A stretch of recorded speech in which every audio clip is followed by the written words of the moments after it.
संतों में और पंडितों में यही अंतर है कि पंडित वह जनाने की कोशिश करता है जिसको उन्होंने कभी जाना नहीं। पंडित वह दिखाना चाहता है आपको जिसको वह कभी देखा नहीं। पंडित वह समझाना चाहता है जिसको उन्होंने केवल किताबों के पन्नों में पढ़ा है। लेकिन संत उसे कहते हैं जिसे पहले खुद देख लेते हैं, उसके बाद दुनिया को दिखाने चलते हैं। जो खुद जान लेते हैं उसे दुनिया को जनाने चलते हैं। जो खुद जी लेता है दुनिया को वही जीवन का रास्ता बताने चलते हैं। संतों और पंडितों में कोई जाति पाति का अंतर नहीं है। संतों और पंडितों में अंतर इतना ही है कि जो जाने नहीं फिर भी जनाने की कोशिश करे, जिसको कबीर साहब ने कहा जाना नहीं, बूझा नहीं, समझ किया नहीं गौन, अंधे को अंधा मिला तो राह बतावे कौन। जो जानता नहीं बूझता नहीं दूसरे को केवल बताता है, दूसरे को बताता है कि धर्म करना चाहिए। आज अपना मंदिर से निकलता है और मुर्गा काट करके खाता है। दूसरे को बताता है भगवान की भक्ति करना चाहिए, उपवास करके भगवान का पूजन करना चाहिए। अब पूजा करके निकलता है, पूजा में जो दान दक्षिणा में पैसा मिला है बाजार से जाते वक्त उसी से मछली खरीद के ले जाता है और उसको फ्राई बना करके खाता है। सदगुरु कहते हैं कि उसी को पंडित कहा जाता है कि जो धर्म की बात तो करता है, ईश्वर परमात्मा की भक्ति की चर्चा खूब करता है, लेकिन उसका आचरण नहीं करता है। धर्म की भक्ति की ईश्वर की परमात्मा का उच्चारण खूब करता है, लेकिन आचरण नहीं करता है। संत की विशेषता यही है कि उसी तथ्य का उच्चारण वो करते हैं जिसका वो खुद आचरण करते हैं। और जिसके आचरण और उच्चारण में एकता आ जाए उसी को संत कहा जाता है। चूंकि नीति परिभाषा यही देती है। महात्मा का अर्थ ये नहीं कि उजला चोला धारण कर लिए महात्मा हो गए, ये लाल वाला भी पहन लिए तो महात्मा हो गया, ऐसा नहीं है। दाढ़ी बढ़ा लिए तो महात्मा हो गए, ऐसी भी बात नहीं है। उजला टीका, लाल टीका, नीला टीका, पीला टीका लगा लेने से कोई महात्मा हो जाता, ऐसा नहीं होता है। यदि कपड़ा बदल लेने से, टीका लगा लेने से, दाढ़ी बढ़ा लेने से कोई महात्मा हो जाए तो फिर ये कपड़ा खरीदने में कितना देर लगता है। 100, 200, 500 रुपये में जाके खरीद लाएंगे और 1 मिनट में धारण करेंगे, हो गए बड़का महात्मा। शरीर पर कपड़ा बदलने में भले ही 5 मिनट लगता हो, लेकिन अपने जीवन और चरित्र को बदलने में आदमी को पूरा जीवन लग जाता है। जो कपड़ा को बदले उसी को पंडित कहा जाता है, जो अपने चरित्र और स्वभाव को बदल करके महात्मा हो उसी को संत कहा जाता है। चाहे वह किसी भी वेश में हो, किसी भी रूप में हो, किसी भी देश में हो, उससे कोई फर्क नहीं पड़ता। और महात्मा की परिभाषा ही यही है कि मनस्य एकम वचस्य एकम कर्मण्य एकम महात्मना। मनस्य अन्यत्र वचस्य अन्यत्र कर्मण्य अन्यत्र दुरात्मना। जो मन से जैसा सोचता हो, वाणी से वैसा ही बोलता हो और आचरण में वैसा ही कर्म को संपादित करता हो, तीनों की एकता जिसमें जहां पर स्थापित जिसके जीवन में झलकने लगे, मन का चिंतन, वाणी का वचन और चरित्र का आचरण, जिसका तीनों समान हो जाए, तीनों में कोई विषमता न झलके, समझ लेना चाहिए कि किसी भी जगह का हो, किसी भी जाति, किसी वंश, किसी परंपरा, किसी मत, किसी पंथ, किसी संप्रदाय से जुड़ा हुआ हो, नीति कहती है उसी को संत कहना चाहिए। वही धर्मात्मा है, वही महात्मा है। कहने का अभिप्राय यह है कि वह दोनों सहेलियां जो थी वह देख ली उस परम धन को। राम का, श्री राम का प्रथम दर्शन उसे हुआ मिथिलांचल की धरती पर। जब वो देख ली तब उसके अंदर व्याकुलता आ गई कि दूसरे को जनाना है, क्या करें अब, किसको जनावे, नजदीक में है कौन। 6 साथ में गई थी, जितना साथ में सहेली गई थी तो सब जान ही गई, तो जनाने के लिए अब कौन बचा। फूल को तो जनाएगा नहीं, धरती को तो जनाएगा नहीं, आकाश को तो जनाएगा नहीं। जनाने के लिए कोई आदमी चाहिए ना। वहां आदमी नजदीक में कौन है, सीता जी। और सीता जी है कहाँ, मंदिर के अंदर। क्या कर रही है, पूजा। अब क्या किया जाएगा। दरवाजे पर जो 6 सहेलियां खड़ी है जो साथ में गई है, वो 2 हिस्से में बट गई। मैंने पहले कहा कि भारतीय संस्कृति 2 हिस्सों में बटी हुई, एक ब्राह्मण प्रकृति, एक संत की संस्कृति। एक ब्राह्मण परंपरा, एक श्रवण परंपरा। एक धार्मिक परंपरा, एक आध्यात्मिक परंपरा, एक सगुण परंपरा, एक निर्गुण परंपरा। सीता जी के सामने भी जो साथ में 6 सहेलियां गई थी, 2 हिस्से में बट गई, 2 परंपरा का प्रतिनिधित्व करने के लिए। एक सहेलियां जो सगुण परंपरा का 3 सहेलियां प्रतिनिधित्व कर रही है, और 3 सहेलियां उसमें निर्गुण परंपरा का प्रतिनिधित्व कर रही है। 3 सहेलियां उसमें धार्मिक प्रवृत्ति का नेतृत्व कर रही है, और 3 सहेलियां उसमें आध्यात्मिक प्रवृत्ति का नेतृत्व कर रही है। 2 हिस्से में बट करके सहेलियां आपस में बात करती है कि राम जी तो देख लिए हम लोग, बगीचा में आ गए, और सीता जी मंदिर के अंदर पूजा कर रही है। तो उसमें से आधी सहेलियां जो सगुण परंपरा वाली है, धार्मिक परंपरा वाली है, वो सहेलियां कहती पूजा कर रही है, पूजा पूरा करने दीजिए, वरदान वरदान मिल जाएगा भगवान से, उसके बाद मंदिर से बाहर निकालेंगे।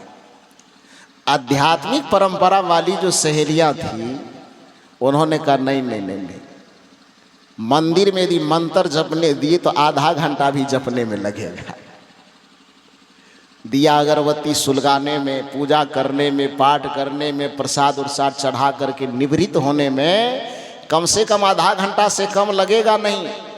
और यदि उसको मंत्र जपने के लिए छोड़ दिए, दिया अगरबत्ती सुलगाते रहने के लिए छोड़ दिए, तो नकली प्रतिमा के भगवान के सामने बैठे रहने के चक्कर में असली वाला जो इधर फुलवारी में टहल रहा है तब तक चला जाएगा।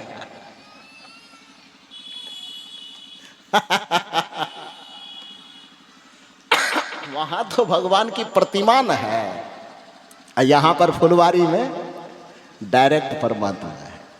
निवेदन क्या किया जा रहा है? सहेलियां जो 2 हिस्से में बटी, एक तो करेगी नहीं, पूजा कर रही, करने दो, पूजा छोड़वाओगी तो पाप चढ़ जाएगा। भगवान की भक्ति कर, यदि उसको छोड़वाओगे तो पाप चढ़ेगा, उसको भी, पूजा करने वाले को भी नरक होगा, जो छोड़वाएगा उसको भी नरक होगा। लेकिन दूसरी वृत्ति की जो सहेलियां थी, जो संत प्रवृत्ति की, आध्यात्मिक प्रवृत्ति, कहे कि बड़ा गजब हो, ये पाप पुण्य धर्म अधर्म की परिभाषा भी चपोत के रख दो, क्योंकि ज़्यादा ये पाप पुण्य धर्म अधर्म की व्याख्या करोगी और उसका पूजा पाठ नहीं छोड़वाओगी, मंदिर से बाहर नहीं निकालोगी, तो ये पूजा पाठ धर्म कर्म के चक्कर में वो नकली के पास बैठे रह जाएगी, असली वाला फुलवारी से तब तक गायब हो जाएगा। पाप चढ़े कि पुण्य चढ़े, धर्म चढ़े कि अधर्म चढ़े, वो फैसला बाद में कर लेंगे। नरक होगा कि मोक्ष होगा वो बाद में देख लेंगे। लेकिन अभी यदि सीता जी को असली राम से दर्शन करवाना है तो उसको मंदिर के चौखट से बाहर निकालना ही पड़ेगा। उसको दिया अगरबत्ती वाली जो धार्मिक पूजा कर रही है, उस धार्मिक पूजा के विधान को उसको छोड़ाना ही पड़ेगा। जब तक वह धार्मिक विधान को छोड़ेगी नहीं, जब तक वह मंदिर के चौखट से बाहर निकलेगी नहीं, जब तक वह रीति रिवाज परंपरा इत्यादि जो उसमें लगी हुई है उसका परित्याग नहीं करेगी, तब तक में जो साक्षात राम सामने में खड़े हैं उस राम का दर्शन नहीं हो पाएगा। तो साक्षात राम का दर्शन करवाने के लिए उसको मंदिर के चौखट से बाहर आना ही पड़ेगा, निकालना पड़ेगा। अब इस जगह पर बताइए कि इस जगह क्या करना चाहिए, आप लोगों से पूछा जाए तो। यदि छोड़वाने को केवल पाप माना जाता है, जो कबीर साहब कहते वहां से ऊपर उठो, संत कहते वहां से आगे बढ़ो, चौखट से बाहर निकलो, परंपरा के चौखट से, रीति के चौखट से, रिवाज के चौखट से, धार्मिक कर्मकांड के चौखट को खोल करके बाहर आओ। यहाँ परम चेतना को, परमात्मा के विराट स्वरूप को समझो। जो परमात्मा हरि व्यापक सर्वत्र समाना है, उसको तुम एक जगह कैद करके कैसे रख सकते? प्रतीक है वो, वहां उसकी भी जरूरत है।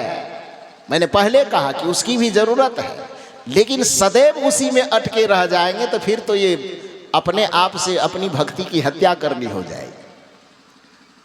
तो कहने का अभिप्राय यह है कि सहेलियों में जो 2 मत विभाजन हुआ, एक कह रही कि नहीं नहीं नहीं, नहीं पूजा छोड़वाओगी तो पाप लगेगा, मंत्र जप रही है वो आंख बंद की हुई है, यदि उसको उठाओगी तो पाप लग जाएगा। दूसरी वाली करे नहीं, पाप लगेगा। कौन चीज? वो तो हम जान रहे हैं कि नकली के पास बैठी हुई है, तो असली वाला न छूट जाएगा। तो इस तरह से दोनों के बीच में बहस होते होते होते होते अंत में जो आध्यात्मिक परंपरा वाली सहेलियां थी, आध्यात्मिक वृत्ति वाली सहेलियां थी, उसकी जीत हुई। किसी तरह से बकझक करते हुए मंदिर के अंदर प्रवेश की।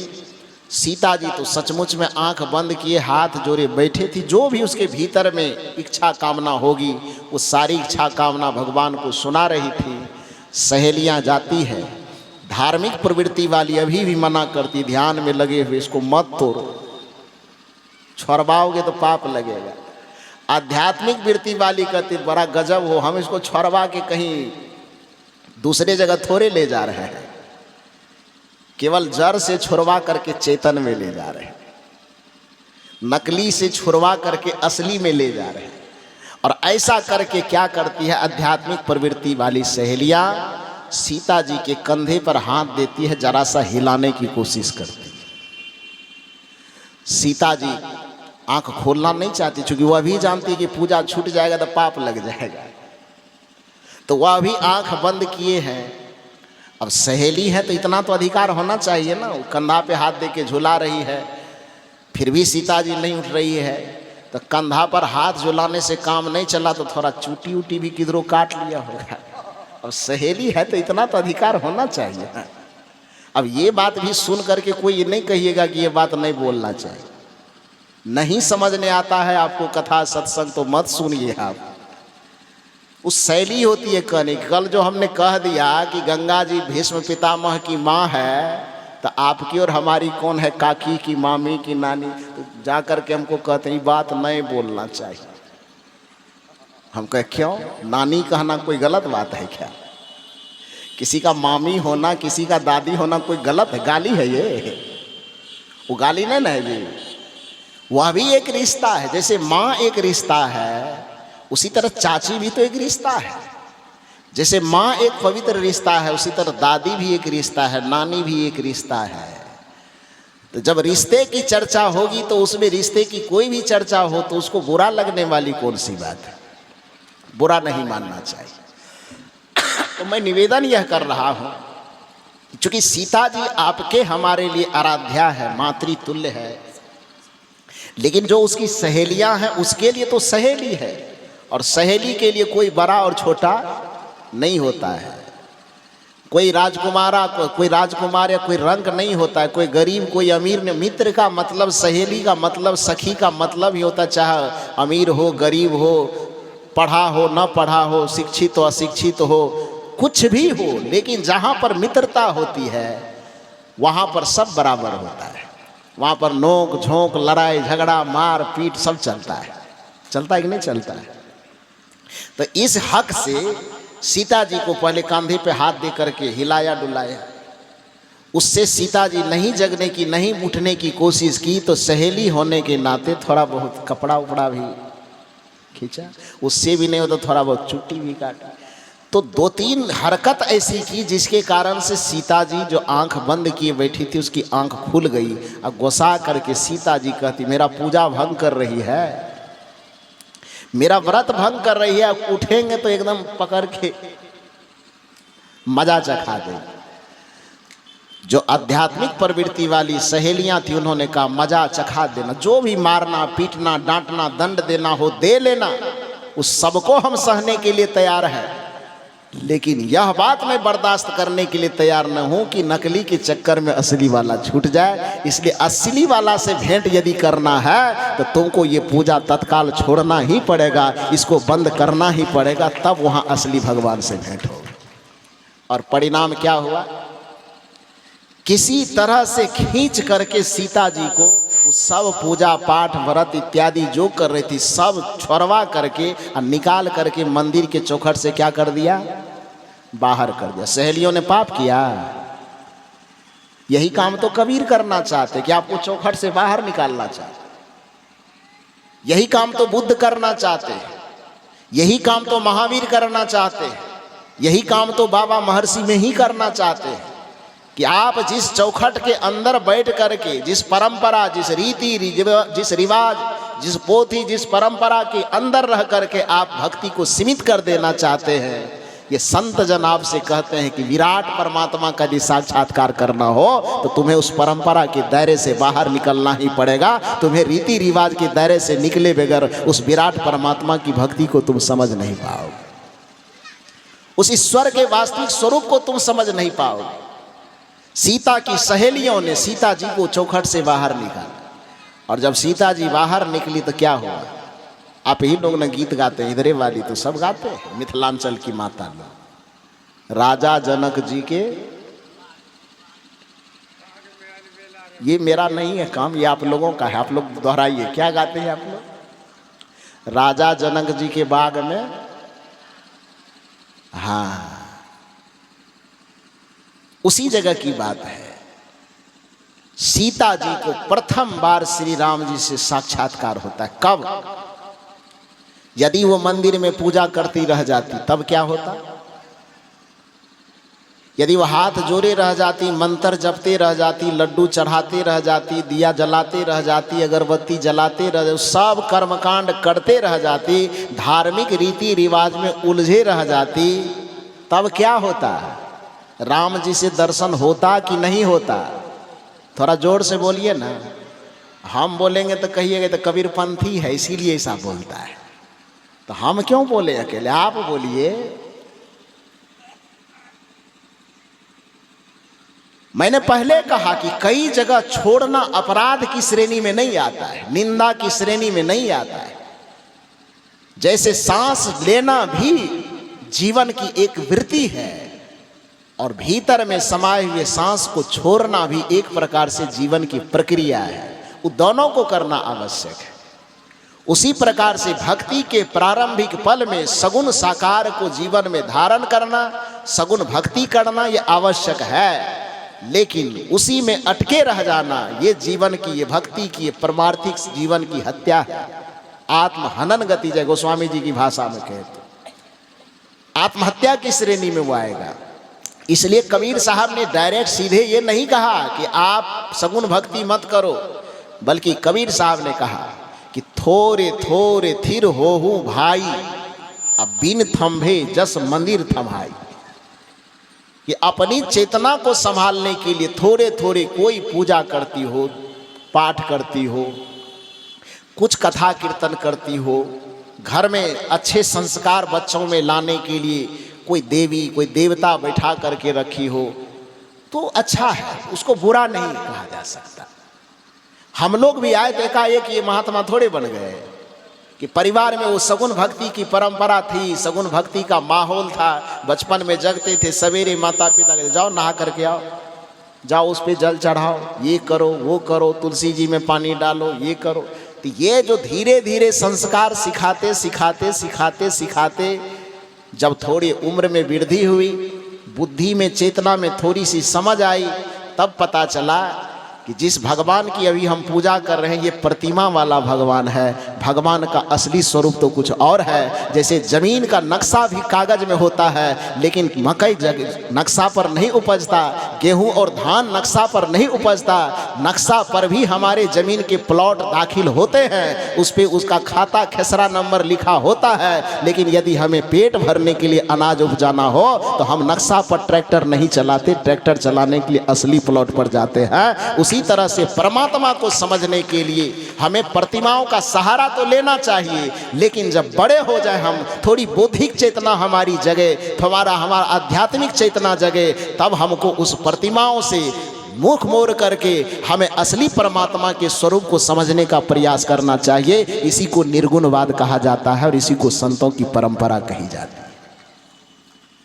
कबीर साहब उसी संत परंपरा का रहस्योद्घाटन करते हुए, संत परंपरा की भक्ति को बताते हुए कहते हैं, थोरे थोरे थिर होहू भाई, अब बिन थंभे जस मंदिर थमाई। जैसे एक मंदिर को खड़ा करना है, मंदिर समझ में नहीं आ रही तो मकान समझ लीजिए, मकान खड़ा करना है। तो कल्पना कीजिए कि एक मकान हम बनाना चाहते हैं। मकान बनाने में हमने नींव लिया, नींव बनाए, कुर्सी पिलर कसे, उसके बाद दीवार जोड़ते जोड़ते अंतिम में लिंटर थौल तक ले गए, और उसके बाद अब उसमें सेटरिंग करना है। सेटरिंग करने के बाद तब छत ढालेंगे, यही करेंगे ना। तो जब छत ढालने के लिए सेटरिंग करेंगे तो वो मकान जो बना रहे हैं हम अपना सोने के लिए, आराम करने के लिए, किसी दूसरे के सोने के लिए? कोई भी व्यक्ति मकान बनाता था अपने लिए ना।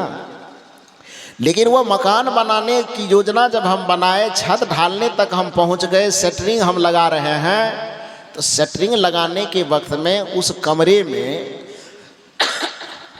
पहले हम अपना पलंग लगाते हैं कि एक एक बित्ता पर बांस के खूंटा।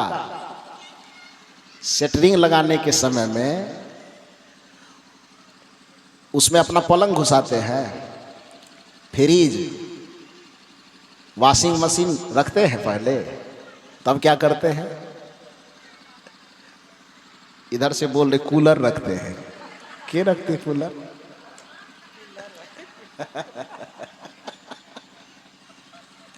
तो क्या करते हैं उसमें? उस मकान के अंदर जो अपना शौक से अपने रहने के लिए आप तैयार कर रहे हैं, उस मकान में एक बित्ता भी जगह को खाली नहीं रहने देते हैं। एक एक फीट पर आप एक एक खूंटा लगा देते हैं, लगाते हैं ना। वो खूंटा ना लगा में तो सेटरिंग तो रहेगा नहीं, तो छत ढलेगी कैसे? तो उस खूंटा को लगा करके आपने सेटरिंग तैयार किया, और उसके बाद उस पर सेटरिंग पे आपने छड़ बिछा करके गिट्टी बालू सीमेंट के माध्यम से उसको ढाल दिया। छत ढल गई।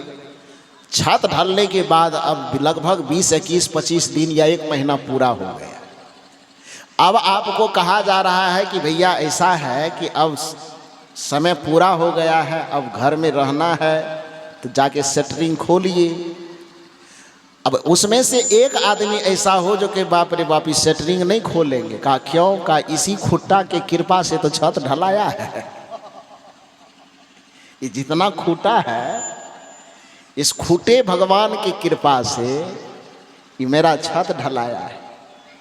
अब जिसके कृपा के बदौलत मेरा छत ढला गया है, अब इस खूंटा को यदि निकालेंगे, इसमें से हटाएंगे, तो ये तो खूंटा भगवान का अपमान हो जाएगा। जिनके कृपा से मेरा छत थम गया है, छत ढल गया है, मेरा धर्म होता है कि उसको निकालना नहीं है, बस उसको घर में रख करके हनुमान चालीसा का पाठ करना है, पाभर पाभर लड्डू प्रत्येक खूंटा के पास चढ़ाना है। यदि ऐसा आपकी सोच है तो आप बताइए कि आपका मकान बनाना सार्थक होगा? इधर वाले बोलो। अरे मकान हम बनाए हैं, उस खूंटा को रहने के लिए नहीं ना बनाए हैं। खूंटा तो केवल सहारा था ना जी, कि थोड़ी देर के लिए उसको हमने सहारा बनाया, कि सहारा नहीं लेंगे खूंटा का तो छत ढलेगी कैसे? तो छत को ढालने के लिए हमने खूंटा का सहारा लिया। इसलिए छत जब ढल गई, छत जब पक गई, तो अब उस खूंटा के प्रति कोई मोह ममता न करते हुए, कोई आग्रह दुराग्रह न करते हुए, प्रेम से वृंदावन बिहारी लाल की जय का नारा लगाइए, और सब खूंटा को एक एक करके क्या कीजिए? निकाल दीजिए। खूंटा जब तक नहीं निकलेगा तब तक वो अवकाश नहीं आएगा जिसमें आप पलंग लगा करके विश्राम कर सके। तब तक वो स्पेस नहीं बचेगा कि इधर पिलर कूलर लगाएंगे, कि इधर फ्रिज लगाएंगे, कि इधर ये लगाएंगे, कि इधर लाइटिंग की व्यवस्था करेंगे, कि इधर दीवार चमकाएंगे, कि पुट्टी करेंगे। घर में रहने का सुख यदि भोगना है तो लिंटर के वो सेटरिंग के वक्त में लगाए गए हर एक खूंटे को आपको घर से निकालना ही पड़ेगा।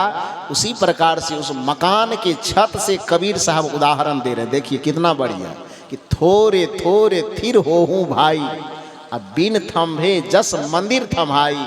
कि थोड़ा थोड़ा अस्थिर करने के लिए 100 खूंटा लगा देना पड़ा, लेकिन छत जब पक गया तो सब खूंटे को निकाल देना आवश्यक है। उसी तरह से हे मनुष्य, जब तक आपकी चेतना का छत कमजोर है, जब तक आपका बुद्धि कमजोर है, जब तक आपका विवेक कमजोर है, तब तक आप बचपना अवस्था से लेकर के युवा अवस्था के उस समय तक, जिस समय तक आपकी बुद्धि, विचार, तर्क परिपक्व न हो तब तक भक्ति करने के लिए यदि आपने 33 करोड़ देवी देवता में से किसी के भी खूंटा का सहारा ले लिया हो तो कोई बुरी बात नहीं है। लेकिन जैसे ही सत्संग में आकर के गुरु के संत सत्संग में आकर के गुरु के सानिध्य में आकर के आपकी चेतना परिपक्व हो जाए, आपकी बुद्धि परिपक्व हो जाए, सब देवी देवता के खूंटा को निकाल दीजिए और अपने हृदय मंदिर में परमात्मा की ज्योति जगमगाने दीजिए। ये भक्ति का एक तरीका है, लेकिन इस तरीका को न जान पाने के कारण लोगों ने कबीर साहब जैसे संतों पर सीधा इल्जाम लगा दिए, तो भक्ति के विरोधी है, ये पूजा के विरोधी है, ये पाठ के विरोधी है। पूजा पाठ के विरोधी कैसे? छोड़िए मकान वाला उदाहरण थोड़ा समझ में न आवे तो एक और उदाहरण मैं देता हूँ। कल्पना कीजिए कि आपके घर में एक बच्चे जन्म लिए। स्वाभाविक है कि जन्म से ही कोई दौड़ने तो लगता नहीं है। बच्चा जन्म लिया, 6 महीना, साल भर, 2 साल का हुआ, किसी तरह धीरे धीरे धरती पर लुढ़क रहा है, गुड़क रहा है। अब आपके मन में लालसा हो रही है कि बच्चा अब 2-3 साल का हो गया, इसको चलना चाहिए। अपने से वो तो चल नहीं सकता। आप बाजार गए, लकड़ी अथवा रबड़ का एक गाड़ी खरीद लाए कि बच्चा इस गाड़ी के सहारे से धीरे धीरे चलेगा एक कदम। वो गाड़ी जो खरीद करके आप लाए, स्वाभाविक है उस बच्चे के आगे में रखा, वो गाड़ी चलाने के लालच में बच्चा धीरे धीरे किसी तरह अपने पैर पर खड़ा होने की हिम्मत जुटा रहा है। और हिम्मत जुटा करके उसके बाद क्या किया, तो एक दिन खड़ा हो गया, गाड़ी को पकड़ा और एक एक कदम धीरे धीरे चल रहा है। तो यह दृश्य देख करके माता पिता और परिवार वाले को अच्छा लगेगा कि नहीं लगेगा? लगेगा ना। राजा दशरथ जी को भी प्रिय लगा था, तब न भजन है, ठुमुक चलत रामचंद्र बाजत पग पैजनिया, ठुमुक ठुमुक के चल रहा है। तो हर एक माँ बाप के लिए उसका बच्चा राम कृष्ण से कम थोड़े होता है। प्रत्येक माँ बाप के लिए उसका बच्चा भगवान के तुल्य ही होता है। तो खैर कोई भी बात नहीं, मूल बात मैं ये कहना चाहता हूँ कि आपने बच्चे को चलने के लिए बाजार से एक गाड़ी खरीद लाई, उस गाड़ी के सहारे को पकड़ करके बच्चा धीरे धीरे 1 कदम 2 कदम आगे बढ़ रहा है। इस दृश्य को आप देख करके प्रसन्न होंगे, खुश होंगे कि नाराज होंगे? खुश होंगे ना, अच्छा लगेगा ना। 1 साल तक चल रहा है, अच्छा लगेगा। 2 साल तक उसी तरह से चल रहा तो भी अच्छा लगेगा। लेकिन कल्पना कीजिए कि अब वह बच्चा 10 से 12 साल का हो गया, अब फिर भी उस गाड़ी के सहारे बगैर न तो वो खड़ा हो पाता है, न 1 कदम चल पाता है। अब वह दृश्य आपको सुख देगा कि दुख देगा? क्या करेगा? वह दृश्य जो आप देख रही कि 12 वर्ष लगभग हो जाने के बावजूद भी वह बच्चा न तो अपने पैर की ताकत से खड़ा हो पा रहा है और न अपने पैर की ताकत से चल पा रहा है। अब वह दृश्य देख करके माता पिता और परिवार वाले को खुशी होगी कि दुख होगा? बोलिए निधर से। दुख होगा ना। क्यों दुख हो रहा है? वो गाड़ी तो ला करके आप ही दिए थे ना। तो ला करके इसलिए नहीं न दिए थे कि जिंदगी भर उसी को पकड़ के चलता रहे। तब ला करके आपने दिया था सिर्फ इसलिए कि जब तक उसके अपने पैर में ताकत ना आ जाए, जब तक अपने पैर की ताकत से वो चलना ना सीख ले, तब तक ये गाड़ी का सहारा पकड़ ले तो कोई बुरी बात नहीं है। लेकिन एक समय जब उसके पैर में ताकत आ जाए, तब भी यदि वो गाड़ी को पकड़े रहे तो ये माता पिता और परिवार के लिए खुशी की बात नहीं हो सकती। ठीक उसी प्रकार से कबीर साहब जैसे संत कहना चाहते हैं कि जैसे स्थूल रूप से जन्म ले और स्थूल रूप से चलने दौड़ने के लिए जैसे एक गाड़ी को सहारे के रूप में पकड़ाया जाता है, लेकिन एक समय और अवस्था आने के बाद उस सहारा को छोड़ देना चाहिए। उसी तरह से हे मनुष्य, भक्ति की चेतना को ताकत देने के लिए, भक्ति का जो विभिन्न अवलंब पकड़ाया जाता है, सगुन का जो विभिन्न अवलंब पकड़ाया जाता है, उसको पकड़ते पकड़ते चलो जरूर, लेकिन एक समय जिस समय तुम्हारी चेतना जवान हो जाए, तुम्हारे पैर में ताकत आ जाए, तुम्हारे बुद्धि में ताकत आ जाए, तुम्हारे विचार और विवेक में ताकत आ जाए, तुम्हारे साधना संयम और चरित्र में ताकत आ जाए, तो फिर जो वो भक्ति के सगुन गाड़ी का सहारा पकड़े हो, गाड़ी को छोड़ करके आगे किनारे कर दो और तुम अपने पैर पर, अपनी चेतना पर खड़े हो जाओ। इसी को निर्गुण भक्ति कहा जाता है, इसी को निराकार भक्ति कहा जाता है। सदगुरु कबीर साहब ने यही बताया, इसलिए उन्होंने कहा कि सरगुण की सेवा करो। जहां जरूरत है, जहां आवश्यकता है, तो वहां सगुण भक्ति करो, इसमें कोई बुरी बात नहीं है। सरगुण की सेवा करो, लेकिन इतना ध्यान रहे कि वहीं केवल अटकना नहीं है, निर्गुण का कर ध्यान। थोड़े दिन के बाद सरगुण निर्गुण से परे तहां हमारा ध्यान, उससे भी आगे बढ़ो, आगे बढ़ते जाओ, आगे बढ़ते जाओ। कुछ लोगों को लगता है कि निर्गुण विचारधारा की बात केवल कबीर साहब ने किया है, लेकिन आप समझने की कोशिश कीजिए कि दुनिया के जितने भी महापुरुष हुए हैं, किसी न किसी रूप में सगुण और निर्गुण दोनों की चर्चा करते हैं। जिस गोस्वामी तुलसीदास जी महाराज को परम सगुणवादी माना जाता है, वह गोस्वामी तुलसीदास जी भी आरंभ में सगुण की चर्चा तो करते हैं, लेकिन अंत में जाते जाते निर्गुण तक पहुंचा देते। कैसे? जब उनसे पूछा गया कि आप किस राम की आराधना करते हैं, प्रारंभिक अवस्था में गोस्वामी तुलसीदास जी ने कहा, मंगल भवनय मंगल हारी, द्रवहु सुदशरथ अजिर बिहारी। गोस्वामी जी ने कहा कि मैं उसी राम की उपासना करता हूं। मंगल भवन अमंगल हारी, जो मंगल का भवन हो, शुभ का भवन हो, अच्छा का भवन हो, सुख का भवन हो। अमंगल हारी, जो अमंगल है, जो हानिप्रद है, जो दुखप्रद है, जो कष्टप्रद है, ऐसे स्थितियों का हरण करने वाला।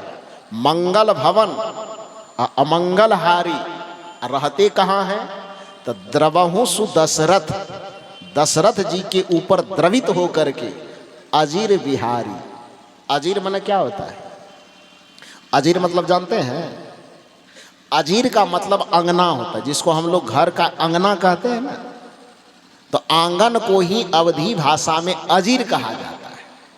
गोस्वामी तुलसीदास जी कहते हैं कि मैं उस राम की उपासना करता हूं जो मंगल का भवन है, अमंगल का हरण करने वाले हैं, और राजा दशरथ जी के ऊपर द्रवित होकर के उसके आंगन में विचर रहे हैं, उसके आंगन में खेल रहे हैं।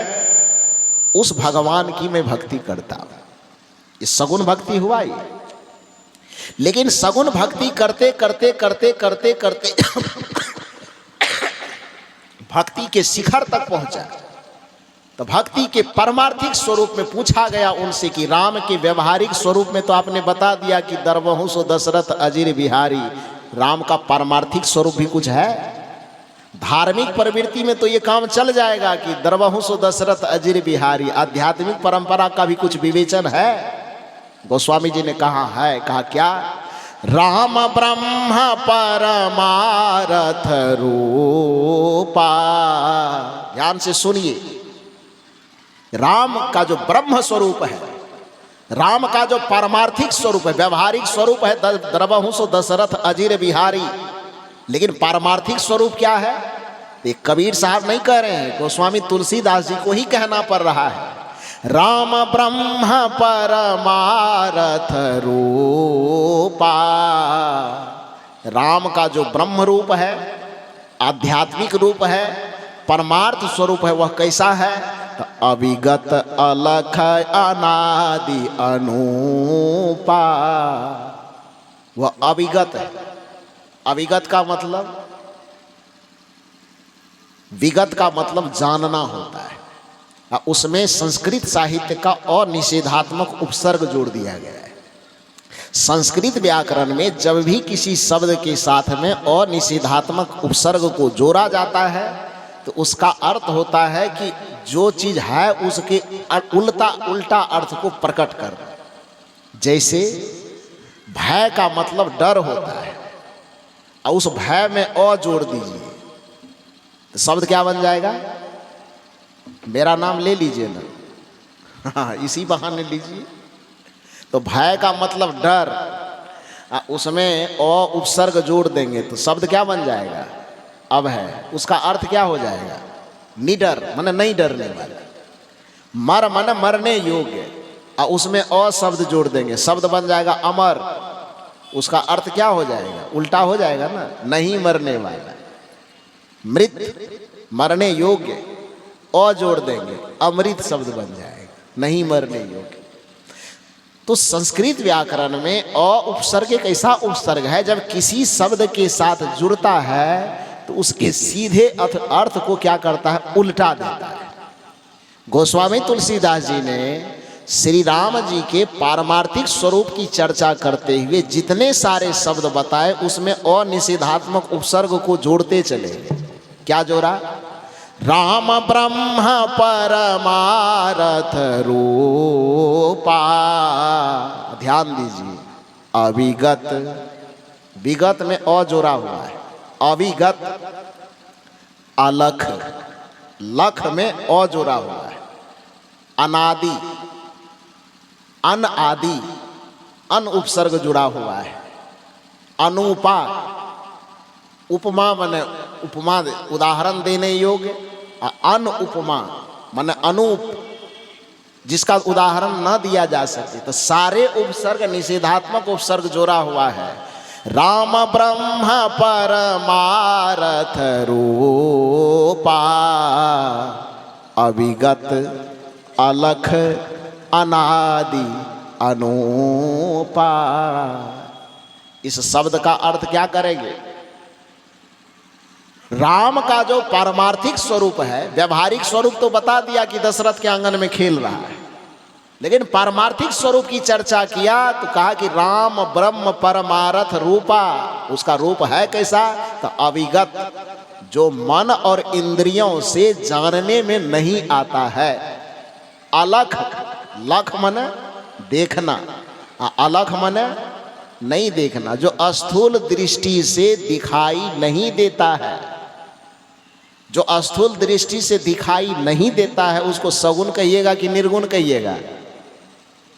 थोड़ा जोर से बोलिए ना, क्या कहिएगा? कहते तो गोस्वामी जी निर्गुण मानवे नहीं करता है। तो राम ब्रह्म परमारथ रूपा, अविगत, जो मन और इंद्रियों के द्वारा, बुद्धियों के द्वारा जानने में नहीं आता है। अलख, जो स्थूल दृष्टि से देखने में नहीं आता है। अनादि, जिसका न आदि है न जिसका अंत है, जो सदैव था, सदैव है और सदैव रहेगा, जिसको शाश्वत और सनातन कहते हैं, उसी आत्मा रूपी रमैया राम को परमार्थिक स्वरूप में पहुंचा देने पर परमात्मा कहा जाता है। वही राम का परमार्थिक रूप है, ये गोस्वामी तुलसीदास जी कहते हैं। राम ब्रह्म परमारथ रूपा, अविगत, अलख, अनादि, अनुपा।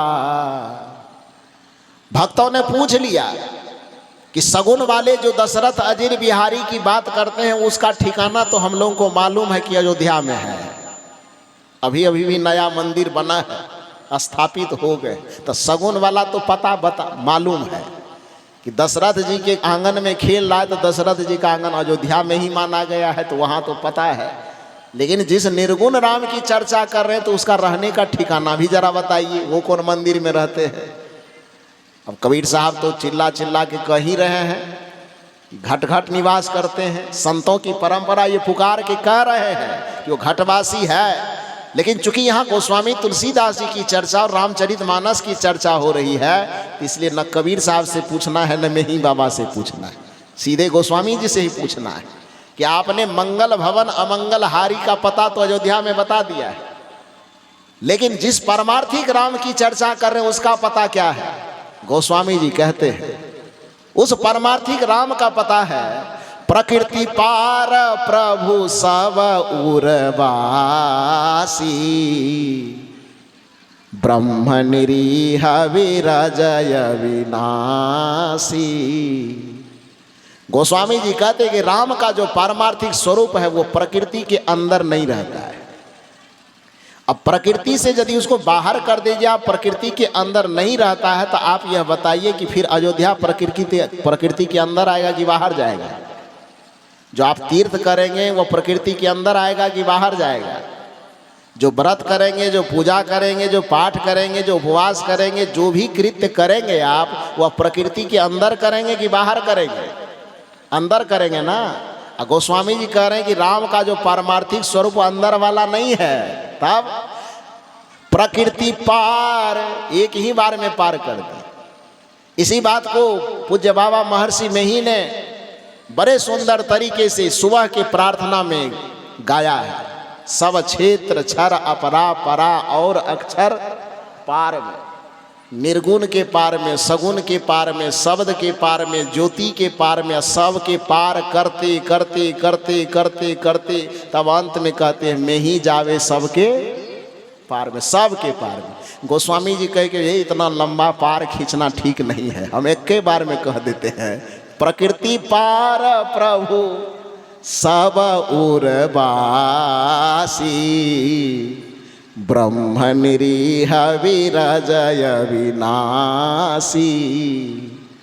प्रकृति के जितने विषय हैं, प्रकृति के जितने प्रपंच हैं, प्रकृति के जितने गुण हैं, प्रकृति के जितने आवरण, जितने विकार हैं, सब के पार में पहुंच जाने पर आपके हृदय रूपी मंदिर में ही, आपके उर रूपी मंदिर में ही वह राम रूपी परमात्मा निवास करता है। इसका वर्णन गोस्वामी तुलसीदास जी भी कर रहे हैं। तो वो जो चर्चा हो रही है पारमार्थिक राम की, वो निर्गुण राम हुआ कि सगुण राम हुआ? क्योंकि सगुण वाला राम जो होगा वो मंदिर में मिलेंगे, और निर्गुण वाला जो राम होगा वो कहाँ मिलेंगे? प्रकृति पार प्रभु सब उर बासी, सब हृदय में मिलेंगे। उर का मतलब हृदय ही होता है। उसी की चर्चा हमारे पूज्य यशेंद्र साहब जी कर रहे थे कि ईश्वर हमारे ईश्वर सर्वभूतानां हृदय अर्जुन तिष्ठितः, कि हे अर्जुन ईश्वर सभी प्राणियों के हृदय में ही निवास करता है। अब कुछ लोगों का जो कहना है कि कबीर साहब को ईश्वर परमात्मा नहीं मानते, उसको ठीक ठीक समझ लेना चाहिए। कबीर साहब पुकार पुकार करके बारंबार कहते हैं कि जौ तिल माही तेल है। कल भी मैंने इस हाय शब्द पर बड़ा जोर दिया था कि ऐसे घट घट राम है। कबीर साहब हाय की बात कर रहे हैं। दूसरी साखी जौ तिल माही तेल है, जौ चकमक में आग, तेरा साईं तुझ में जाग सके तो जाग। ये नकारने की बात है कि स्वीकारने की बात है? है नकारात्मक बात नहीं है, है सकारात्मक बात है, वो स्वीकार करने वाली बात है। कबीर साहब कहते हैं कि जैसे तिल के अंदर तेल समाया हुआ है, जैसे चकमक के अंदर ही अग्नि समाया हुआ है, जैसे दूध के अंदर ही घी समाया हुआ है, ठीक उसी प्रकार से हे मानव तुम्हारा परमात्मा, तुम्हारा ईश्वर भी तुमसे बाहर नहीं, तुम्हारे अंदर में ही समाया हुआ है। जैसे दूध को मथने पर घी की प्राप्ति होती है, जैसे फूलों को निचोड़ने पर सुगंध की प्राप्ति होती है, जैसे चकमक को रगड़ने पर अग्नि की प्राप्ति होती है, उसी तरह से तुम गुरु के शरण में आकर के युक्ति और विधि को जान करके जब ध्यान साधना को करोगे तो सारे ध्यान साधना की अंतिम परिणति में तुम्हारे हृदय रूपी मंदिर में ही परमात्मा की ज्योति जगमगाएगी और उसी से तुम्हें राम तत्व का साक्षात्कार होगा, उसी से ब्रह्म तत्व का साक्षात्कार होगा, उसी से परम तत्व परमात्म तत्व का साक्षात्कार होगा, उसी से ईश्वर स्वरूप का साक्षात्कार होगा। तो भक्ति का अंतिम प्रारूप जो है वह बाहर में नहीं अंदर में है। मैंने निवेदन किया, समय कितना हो, मैंने निवेदन किया आपसे कि इस भारतीय संस्कृति में दो प्रकार की मुख्य परंपरा है। एक परंपरा पंडितों की, दूसरी परंपरा संतों की, जिसको साहित्यिक भाषा में हम ब्राह्मण परंपरा और श्रमण परंपरा कहते हैं। ब्राह्मण परंपरा के विधि विधान को हम धार्मिक परंपरा के अंदर गिनते हैं और संतों के भक्ति के विधान को हम आध्यात्मिक परंपरा के अंदर गिनते हैं। धार्मिक परंपरा हमें बहिर्मुख बनाती है और आध्यात्मिक परंपरा हमें अंतर्मुखी बनाती है। हम जब सत्संग में आते हैं तो यहाँ आध्यात्मिक चर्चा कर, यही कारण है कि धार्मिक परंपरा के विधि विधान में गणेश जी को देवताओं का अग्रपूज्य माना जाता है। लेकिन जहाँ पर आध्यात्मिक परंपरा से कोई भक्ति की शुरुआत होती है तो आध्यात्मिक परंपरा में कोई देवी देवता प्रथम पूज्य नहीं होता है, वहाँ पर संत और गुरु प्रथम पूज्य होते हैं। यही कारण है कि नवधा भक्ति के प्रसंग में श्री राम और माता सबरी जब आमने सामने होते हैं तो आमने सामने होने पर माता सबरी सीधे श्री राम जी से पूछ लेते हैं कि भक्ति के शुरुआत करें तो गणेश जी से करें कि सत्यनारायण जी से करें। राम जी ने कहा नहीं, भक्ति की शुरुआत यदि करनी है तो प्रथम भगति संतन करी संगा, दूसर रति मम कथा प्रसंगा। भक्ति की शुरुआत कहाँ से करनी है? श्री राम जी ने बताया कि आध्यात्मिक भक्ति यदि करना आरंभ करोगे तो वहाँ गणेश जी की वंदना करने की आवश्यकता नहीं है, वहाँ संत की वंदना करो, संत से शुरुआत हो। आध्यात्मिक भक्ति होने के कारण ही हनुमान जी की भक्ति की शुरुआत की गई। तो किस तरह से की गई? हालांकि हम लोग तो जबरदस्ती हनुमान जी को भगवान देवी देवता की श्रेणी में खड़ा कर देते, लेकिन असल में हनुमान देवता की श्रेणी में नहीं आते, हनुमान जी संत की श्रेणी में आते। कैसे? उसको भी मैं रामचरितमानस के एक प्रसंग से ही समझा सकता हूँ। आप कैसे? आप जानते हैं कि विभीषण जी राम जी की पूजा करते थे कि नहीं? लंका में राम जी की पूजा करते थे ना, लेकिन पूजा करते थे तो एकदम खुल्लम खुल्ला करते थे कि राजा तर में छुप करके, गली में किसी तरह छुप छाप करके भक्ति करते थे कि पूरा दिखा करके। आए थोड़ा जोर से बोलिए ना। छुप करके न करते थे। क्यों करते थे? क्योंकि रावण का डर था, जान जाएगा, देख लेगा तो मारेगा, तलवार सीधे गर्दन का फुटबॉल बना देगा। भगवान बचाने के लिए वहां नहीं आएंगे, ये विभीषण को पता था। इसलिए वो भगवान का नाम भी लेता था, भगवान के नाम का जप भी करता था, माला भी जपता था, फिर भी उसके दिल और दिमाग से भय गया नहीं था, डर खत्म नहीं हुआ था, चिंता खत्म नहीं हुई थी, परेशानी खत्म नहीं हुई थी। इसका मतलब यह हुआ कि भगवान का अकेले भगवान का नाम लेने से भी, भगवान का नाम लेकर के भजन करने से भी चिंता भय और परेशानी नहीं जाएगी। तब फिर चिंता गई कैसे?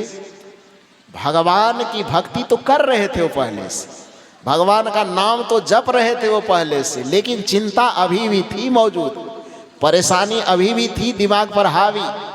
लेकिन हुआ क्या कि लंका में जब हनुमान जी प्रवेश करते हैं और आकाश मार्ग से जाते जाते सब जगह निरीक्षण करते हैं कि किस कमरे में सीता जी है कि नहीं है, तो उसी निरीक्षण करने के दरमियान में विभीषण जी के कमरे के पास जब हनुमान जी पहुंचते हैं तो क्या होता है? आवाज आती है भीतर से, राम राम राम जप हो रहा है, लेकिन धीरे धीरे हो रहा है क्योंकि डर डर के कर रहा है। हनुमान जी को जैसे ये बात सुनाई पड़ी, हनुमान जी भी इधर थोड़ा जोर से लगाए, जय श्री राम। अब दोनों चौंक गए, अंदर वाले की आवाज सुन करके हनुमान जी चौंक गए और हनुमान जी की आवाज सुन करके भीतर में जो बैठ करके जप रहे थे वो चौंक गए। ये कौन कहाँ से आ गया भाई? विभीषण जी बाहर आते हैं और बाहर आने के बाद हनुमान जी से मुलाकात होती है, दोनों का आपस में परिचय होता है। एक दूसरे का परिचय जानने के बाद जब पता चलता है कि ये भी राम भक्त हैं, ये भी राम भक्त हैं, तो उस जगह विभीषण जी ने जो हनुमान जी के लिए संबोधन किया, क्या किया है? जब दोनों आमने सामने हो गए, परिचय पाती हो गई, उसके बाद विभीषण जी ने हनुमान जी के लिए क्या उद्बोधन किया है? अब भरोस मोहि भज हनुमंता, अब बिनु हरि कृपा मिल ही नहीं संता। कहा है कि नहीं कहा है कि बिनु हरि कृपा मिल ही नहीं देवी या देवता? तब बिनु हरि कृपा मिल ही नहीं संता।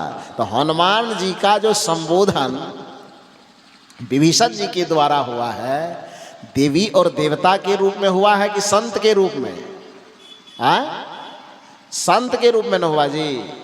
तो इतना दिन से विभीषण जी भगवान की भक्ति तो कर रहे थे, किंतु उनके मन से डर, चिंता और परेशानी खत्म नहीं हुई थी। लेकिन आज पहली बार उसको एक संत के रूप में हनुमान जी से मुलाकात हो गई। तब भगवान अकेले पहले से था, अब बीच में मुलाकात हो गई संत की, और संत की युक्ति जान करके, विधि जान करके जब विभीषण जी भगवान की भक्ति करने लगे, तब विभीषण जी का उद्धार हो गया। विभीषण जी के चिंता परेशानी खत्म हो गई, उसके जीवन के दुखों का निवारण हो गया।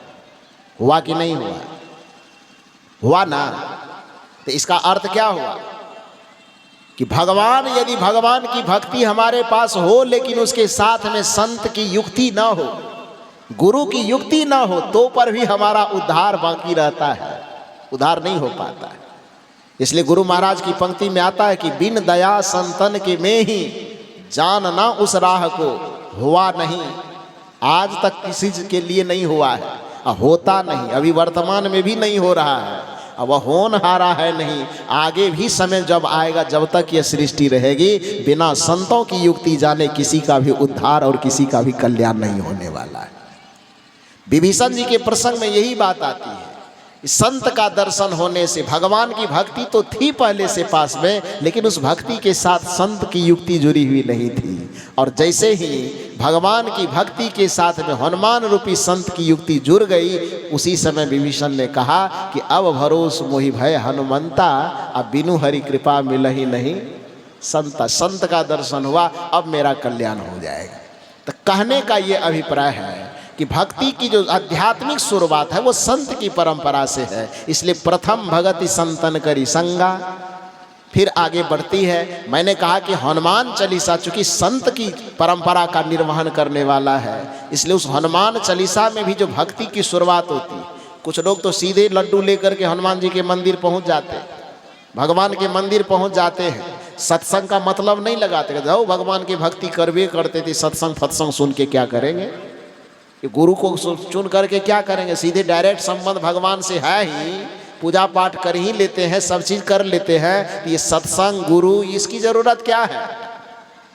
लेकिन उस व्यक्ति को समझना चाहिए कि हनुमान जी ने कहा, एक भक्त पहुंच गया हनुमान जी के मंदिर कि आपके शरण में आए हैं, आपकी पूजा प्रत्येक शनिवार मंगलवार लड्डू चढ़ा करके कर लेते हैं, आप कृपा कीजिए, आप अष्ट सिद्धि नवनिधि के दाता हैं, सारे रिद्धि सिद्धि आप मुझे दे दीजिए। हनुमान जी ने कहा, मेरे मंदिर आने से पहले सीताराम साहब ने जो सत्संग किया है, वो पंडाल में गए थे कि नहीं गए थे? ब्रह्मानंद बाबा से मुलाकात हुई थी कि नहीं हुई थी? उसके बगल में अभय साहब बैठे थे, यशेंद्र साहब बैठे थे, गुलशन साहब बैठे थे, मुलाकात करके आए। उन्होंने कहा कि हमरे जैसे उसको भी तो दो आँख दो हाथ है, हमरे जैसा बोलता है, वही रामायण गीता पढ़ता है, हम लोग भी पढ़ ही लेते हैं, तो उसकी संगति करने की क्या ज़रूरत है? संत की क्यों संगति करें? और डायरेक्ट संबंध आपसे जुड़ा हुआ है ही, लड्डू प्रसाद आपको चढ़ाते ही हैं, तो फिर ये बीच में संत की भक्ति कहाँ से हो गई? हनुमान जी ने कहा, नहीं भैया, ऐसा नहीं होता है। मेरी भक्ति करना चाहते हो, मेरे मार्ग में आगे बढ़ना चाहते हो, तो संत सत्संग की अवहेलना करके नहीं बढ़ पाओगे। मैं रिद्धि सिद्धि दे नहीं पाऊंगा। कहा कैसे, ये पहले क्यों नहीं बताए? हनुमान जी ने कहा कि ये बात तो मैं युगों युगों से चिल्ला रहा हूँ, लेकिन तू विचार नहीं कर रहा है। लोगों ने कहा कैसे चिल्ला रहे हैं? हनुमान जी ने कहा, मेरा चालीसा पढ़े हो? भक्त ने कहा, पढ़े तो नहीं है, लेकिन लाउड स्पीकर से सुने हैं। सुने हो तो कभी विचार किए हो कि नहीं? कहा नहीं किए हैं। कहा आज सुन लो मेरे मुंह से। और आज हनुमान जी अपना चालीसा खुद पढ़ रहे हैं। श्री गुरु चरण सरोज रज निज मन मुकुर सुधार, वरनौ रघुवर विमल जसु जो दायकु फल चार, बुद्धिहीन तनु जानिके सुमिरौ पवन कुमार, बल बुद्धि विद्या देहु मोहि, हरहु कलेश विकार। ये दोहा कभी सुने हैं कि नहीं सुने हैं? इधर वाला बताओ, सुने हैं? कौन कबीर साहब बनाया है कि कबीरपंथी बनाया है? किसका बनाया हुआ दोहा है? गोस्वामी तुलसीदास जी ने हनुमान जी की गुण गाथा गाते हुए इसको लिखा है। हनुमान चालीसा की यह पहली पंक्ति सुने तो हजारों बार, विचार किए कभी? यदि विचार कर लिए होते तो सत्संग की अवहेलना कभी नहीं कर पाते, गुरु और संत की अवहेलना कभी नहीं कर पाते। केवल मंदिर से मतलब नहीं रह जाता। और यदि भगवान की भक्ति करने वाले इस प्रसंग को समझ जाते तो ये पंडाल ये जो खाली दिखाई दे रहा है, कोई इंच खाली रहता जी? वो सुने हैं लेकिन समझने की कोशिश नहीं किए हैं। समझ जाओगे तो फिर संतों को के चरण को छोड़ोगे नहीं आप। हनुमान जी कहते कि मेरी रिद्धि सिद्धि मेरी कृपा प्राप्त करना हो या जीवन में चारों फलों की सिद्धि एक साथ प्राप्त करना हो तो भक्ति की शुरुआत सीधे मंदिर से कभी मत करना। का तब तो श्री गुरु चरण सरोज रज, किसके चरण से शुरुआत करनी है? भोला बाबा के। तब हनुमान जी करें हमरो चरण से काम नहीं चलेगा, क्योंकि हमारी कितनी भी जय जयकार कर लो, 33 करोड़ देवी देवता की कितनी भी जय जयकार कर लो, लेकिन अंतिम कृपा का मोहर जो चाहिए वो किसका चाहिए? हनुमान चालीसा के ही प्रसंग को सुनिए। जय जय जय हनुमान गोसाई। आगे आप बोलो, सब प्रवचन हम ही कर देंगे, आपका कर्जा खाए है कि? बढ़िया बढ़िया लिट्टी चोखा बना के हमारे सीताराम साहब खिलाए हैं। इस संतों को फल फूल मंगा के काजू भूज भूज करके खिलाते हैं। किधरों दही चूड़ा चल रहा है तो किधरों और कुछ चल रहा है, तो इतनी व्यवस्था वो कर रहे हैं और खाली अकेले प्रवचन हम बोलते हैं जब आप सुनते हैं, ऐसा कैसे हो सकता है? थोड़ा आप भी बोल दो, आधा प्रवचन हम कर रहे हैं, आधा आप कर दो। जय जय जय हनुमान गोसाई।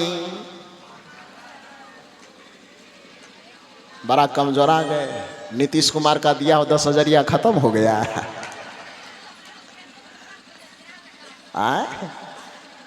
पैसा की गर्मी तो बड़का बड़का ठंडी को पार कर जाता है। तो अभी तो नया नई 10,000 लेवे की हो तो इतना नरम नरम हो के क्यों बोलती? उधर वाला नरमा के बोले तो बात समझ में आती है, उसके पैकेट में भी गया नहीं है। वो लोग को हम सलाह देंगे कि आप लोग भी जीविका वाला ग्रुप बना लीजिए अपना, तो अगले टर्म में आपको भी मिल जाएगा। हाँ क्या बोले?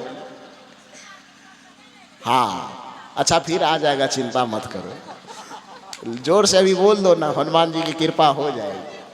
तो जय जय जय हनुमान गोसाई। क्यों करेगा गुरुदेव कृपा? एक कोठो लड्डू चढ़ाइए ब्रह्मानंद बाबा। स्वामी जी एक कोठो लड्डू मिला है? हमको तो नहीं मिला है।